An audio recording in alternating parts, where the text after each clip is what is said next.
नमस्कार मित्रों, मैं एसवी भारद्वाज आपका एक बार फिर से स्वागत करता हूं। दोस्तों, राहु की चर्चा करने जा रहे हैं धनु राशि के लिए। मई, जून, जुलाई इन 3 महीनों में राहु आपको किस तरह का फल दे सकते हैं, इसकी चर्चा करेंगे। जैसा कि आप देख रहे हैं, शनि ढैया में राजयोग। जी हाँ दोस्तों, यह राहु आपके तृतीय भाव में गोचर करेगा 18 मई से। 18 मई से यह मीन राशि से 18 मई को यह मीन राशि से गोचर करता हुआ आपके पराक्रम के भाव में गोचर करेगा। थर्ड हाउस का राहु हम अक्सर बताते आए हैं, बहुत बली होता है। क्यों होता है, इसके पीछे सूत्र भी हम बताते आए हैं। 3, 6, 10, 11 भाव ये उपचय स्थान कहलाते हैं, उपचय भाव कहलाते हैं। यहाँ पर बैठे हुए क्रूर ग्रह अगर मित्र क्षेत्रीय हों तो व्यक्ति के वारे न्यारे कर देते हैं, व्यक्ति को सफलता देते हैं, ऊंचाइयाँ देते हैं।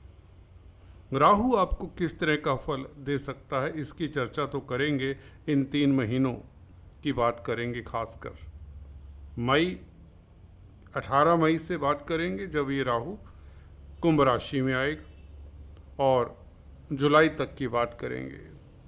ग्रहों नक्षत्रों का प्रभाव क्या पड़ता है इस राहु के ऊपर, राहु किस तरह से इस अवधि में आपको प्रभावित कर सकते हैं, कितने अच्छा फल दे सकते हैं, कितनी सुगम स्थितियां आपके लिए ये पैदा करने वाले हैं, ये सब चर्चा करने जा रहे हैं।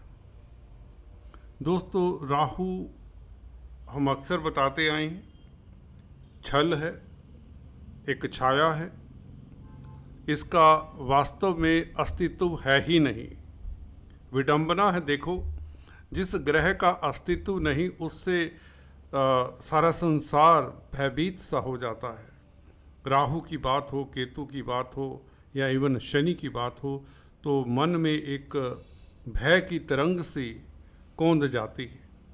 सत्य है दोस्तों, क्योंकि यह कार्मिक ग्रह हैं और इसलिए व्यक्ति को इससे ज़्यादातर भय लगता है, चिंता होती है। परंतु राहु आपके लिए बहुत सुखद स्थिति में आ रहे हैं, ये मैं आपसे शुरुआत में ही बता दूं। यहाँ पर राहु बहुत शुभ फल देते हैं। कौन कौन से शुभ फल देंगे विस्तार से मैं बताने जा रहा हूँ। इस वीडियो को अंत तक बिना स्किप किए हुए देखें। अगर आप फ्री एस्ट्रो ट्यूटोरियल से एस्ट्रोलॉजी या ज्योतिष सीख भी रहे हैं, काफ़ी सालों से जुड़े हुए हैं, तो आप लोगों को निश्चित तौर से अंत तक वीडियो को देखना चाहिए। ये मेरी एक गुजारिश है। अदरवाइज़ आपको आधा अधूरा ज्ञान मिलता है, जिसके कारण आप फिर परेशानी में पड़ जाते हैं, क्योंकि कई तरह के आप लोगों से कई तरह की बातें सुनकर आते हैं। राहु की 3 दृष्टियाँ भी होती हैं, उसकी भी चर्चा करेंगे, जैसे कि पंचम दृष्टि, सप्तम दृष्टि और नवम दृष्टि। सप्तम भाव के ऊपर, नवम भाव के ऊपर और एकादश भाव के ऊपर पड़ रही हैं, जैसा दिखाया है। इसका प्रभाव कैसा पड़ेगा। राहु इस बीच D9 चार्ट में, नवमांश चार्ट में किस तरह की स्थिति में होंगे और किस नक्षत्र में अभी गोचर करेंगे इस अवधि में। आपको बता दूं, पहले भी हमने बात की है, पूर्वा भद्रापद नक्षत्र में है, देवगुरु बृहस्पति का नक्षत्र है ये, उसमें गोचर कर रहे हैं। तो देवगुरु बृहस्पति से प्रभावित रहेंगे, क्योंकि राहु का अपना कुछ नहीं होता। जिस राशि में होते हैं उस राशि का फल देते हैं। शनि की राशि में है तो शनि का फल देंगे, तृतीय भाव में है तो थर्ड हाउस का फल देंगे, और गुरु के नक्षत्र में हैं तो गुरु का भी फल देंगे। और गुरु दोस्तों 14 मई से जी हाँ दोस्तों, गुरु आपके केंद्रस्थ होने वाले हैं, मिथुन राशि में आने वाले हैं, बहुत अच्छी स्थिति में होने वाले। तो राहु का प्रभाव गुरु के अनुरूप भी होगा, कहने का मतलब गुरु अच्छी स्थिति में है तो राहु भी तो अच्छा फल देंगे, और वैसे भी गुरु से दृष्ट भी होंगे राहु, क्योंकि मिथुन राशि में गुरु होंगे तो राहु के ऊपर गुरु की नवम दृष्टि भी होगी। और गुरु आपके लगन के मालिक हैं तो आपको पराक्रमी तो बनाते हैं। आपको राहु के ऊपर दृष्टि डालने से गुरु आपको पराक्रमी और मेहनती बनाते हैं, जिससे आपकी सफलता के चांसेस बहुत प्रबल होते हैं। चर्चा को आगे बढ़ाने से पहले दोस्तों कई बिंदुओं के ऊपर बात करेंगे। आपसे गुजारिश करना चाहता हूं, अगर आप ज्योतिष सीखना चाहते हैं तो आप इस चैनल को अभी सब्सक्राइब कर लें, बेल आइकन दबाएं ताकि आपको हमारे लेटेस्ट अपडेट्स मिलते रहें। लाइक किया करें दोस्तों, मित्रों के साथ शेयर भी कर दिया करें, यही आपसे निवेदन है दोस्तों। राहु जैसे कि बताया छल है, राहु माया है, बेसिकली मायापति की माया है। राहु कहते हैं ना धड़ है, सर है और केतु धड़ है। तो सर का मतलब ये आपके सबकॉन्शियस माइंड को कंट्रोल करता है, आपके विचारों को। जैसे कि मैं कुछ बात कर रहा हूँ आपसे, आप मेरी बात सुन भी रहे हैं, परंतु आपका दिमाग, आपका सबकॉन्शियस माइंड कहीं ना कहीं कुछ और भी कह रहा होता है। क्योंकि मेडिटेशन की इसीलिए ज़रूरत होती है कि व्यक्ति का सबकॉन्शियस माइंड शांत हो जाए, वो ज़्यादा बातें ना करे। जो मेडिटेशन करते हैं उन्हें इस बात का पता होगा, मन को बिल्कुल केंद्रित करना होता है। उस वक़्त सबकॉन्शियस माइंड में विचार कमतर हो जाते हैं। यहाँ पर राहु छलिया ग्रह छल से हमारे सबकॉन्शियस माइंड के साथ खेल रहा होता है। तृतीय भाव की बात कर लें, राहु कुंभ राशि में वायु तत्व की राशि में गोचर करेंगे तो कैसा प्रभाव देते हैं। मई जून जुलाई, 18 मई से लेकर जुलाई अंत तक की बात कर लेते हैं।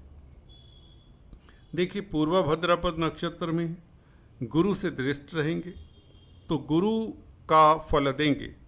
गुरु आपके सुख भाव के मालिक है, लगन के मालिक है। थर्ड हाउस में बैठा हुआ राहु गुरु से प्रभावित है, शनि की राशि में, पूर्वा भद्रपद नक्षत्र में।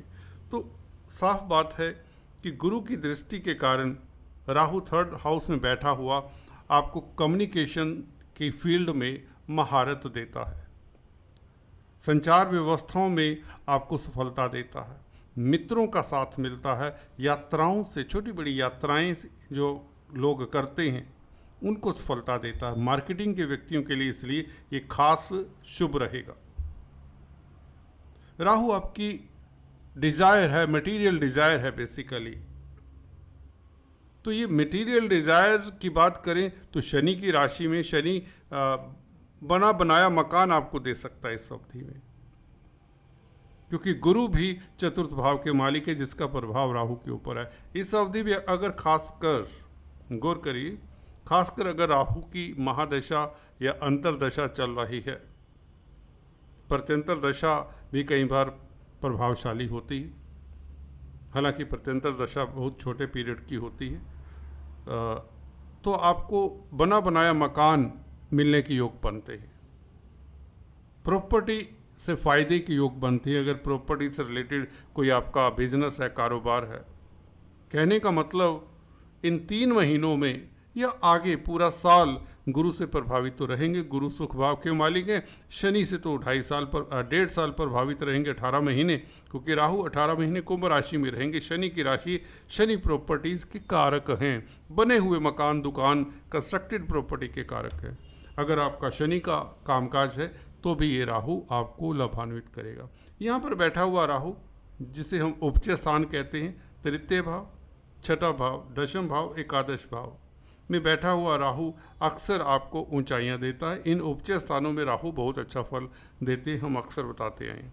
हाँ, केंद्र त्रिकोण में भी राहु अच्छा फल देते हैं, परंतु कंडीशन एक ही बताया करता हूँ कि जिस राशि में राहु होता है केंद्र त्रिकोण में, उस राशि का मालिक भी केंद्र त्रिकोण में ही होना चाहिए। अगर केंद्र त्रिकोण में नहीं है तो राहु से एटलीस्ट केंद्र त्रिकोण में होना चाहिए जिस राशि में राहु होता है। 6, 8, 12 भावों के मालिक के साथ राहु बैठा हो तो राहु अच्छा फल नहीं देता, या राहु 6, 8, 12 भावों के मालिकों से दृष्ट हो तो राहु अच्छा फल नहीं देता। 6, 8, 12 भावों का ही तो फल देगा राहु। यहाँ पर हम मई, जून, जुलाई की बात करने जा रहे हैं। आपको बताना चाहता हूँ D9 चार्ट में, जिसे नवमाश कहते हैं, राहु उच्च के रहेंगे, बहुत बेहतर स्थिति में रहेंगे, एक्साल्टेड रहेंगे, मिथुन राशि में रहेंगे। आप चेक कर सकते हैं इंटरनेट पर जाकर, कोई भ्रम की स्थिति नहीं, कोई गलत बात नहीं करता। मिथुन राशि में यह 3rd वीक ऑफ जुलाई तक रहेंगे। उसके पश्चात यह जुलाई के लास्ट वीक में वृषभ राशि में आ जाएंगे, वहाँ भी उच्च के ही माने जाते हैं। तो मिथुन राशि का राहु D9 चार्ट में जो एक्साल्टेड है, यहाँ पर मित्र क्षेत्री है, शनिवत राहु कहते हैं, शनि राहु के मित्र होते हैं, दोनों आपस में मित्रता रखते हैं। तो राहु आपके लिए क्या क्या फल देते हैं, चलिए विस्तार से जान लेते हैं। देखिए, राहु सबकॉन्शियस माइंड को कंट्रोल करता है, इसलिए आप अच्छे हिप्नोसिस का कार्य कर सकते हैं, लोगों के मन को पढ़ने वाले होंगे, आप अच्छे साइंटिस्ट बन सकते हैं इस अवधि में। आप विदेशी कामकाज में सफलता पाएंगे, क्योंकि राहु की 7वीं दृष्टि 9वें भाव के ऊपर है। वैसे भी वायु तत्व की राशि में है, तो यात्राएं भी होंगी, वायु यात्रा की योग बनाता है राहु।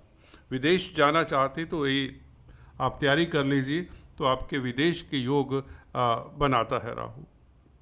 3rd हाउस में राहु आपको पॉलिटिक्स में भी कामयाबी देता है, राजनीति में शत्रुहंता बनाता है। यूँ कहें तो राजनीतिज्ञ शत्रुहंता ही होते हैं, उन्हें हराना किसी की बस का होता नहीं। तो राहु आपको कोर्ट कचहरी में सफलता देगा, शत्रुहंता है। आपको कई तरह की सफलताएं देगा, भौतिक सुख देगा, क्योंकि गुरु से दृष्ट है। गुरु आपके 4th हाउस के मालिक हैं, गुरु की दृष्टि पड़ती रहेगी। और मिथुन राशि में उच्च के हैं, मिथुन राशि आपके 7वें भाव में पड़ती है, तो व्यापार में वृद्धि के संकेत इन 3 महीनों में मिलते हैं। 18 मई से लेकर जुलाई अंत तक, बल्कि 3rd वीक ऑफ जुलाई तक निश्चित है कि आपकी रोज़मर्रा की आमदन बढ़ेगी। भाग्य स्थान के ऊपर राहु की दृष्टि आपको भाग्यशाली बनाती है। विदेशों में, विदेशी कामकाज में अजनबियों से आपको मदद मिलती है।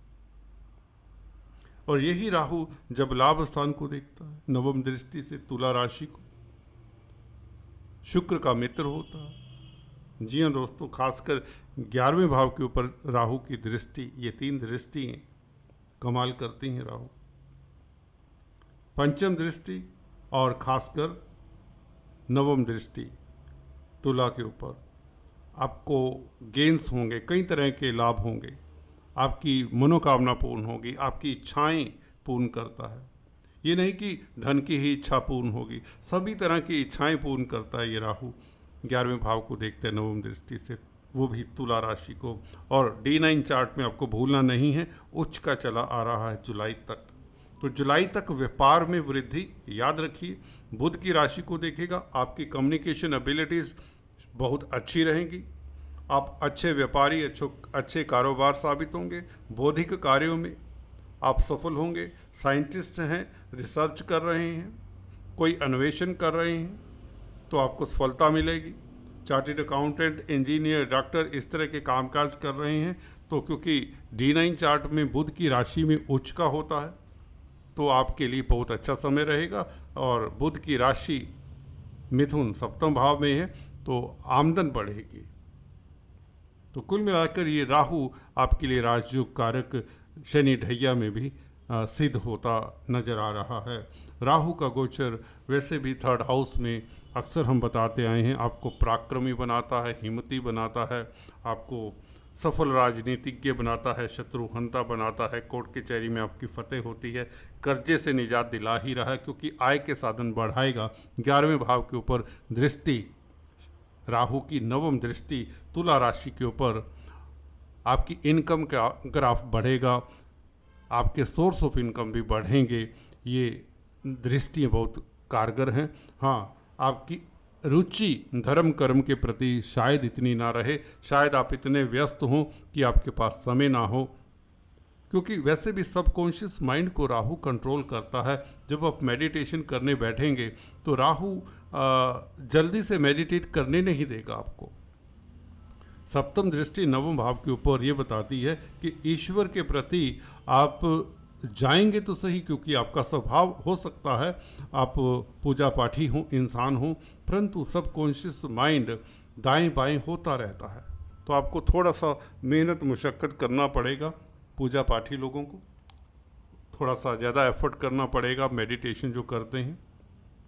और विदेशों से ऑफ कोर्स आपको लाभ हो सकता है, क्योंकि राहु खुद कुंभ राशि में वायु यात्रा के योग बनाता है। राहु खुद ही 3rd हाउस में बैठकर यात्राओं के योग बनाता है, और जिससे लाभ होगा। कम्युनिकेशन से आपको शुभ समाचार मिलते रहेंगे, मित्रों का साथ, अड़ोसी पड़ोसियों का साथ मिलता रहेगा।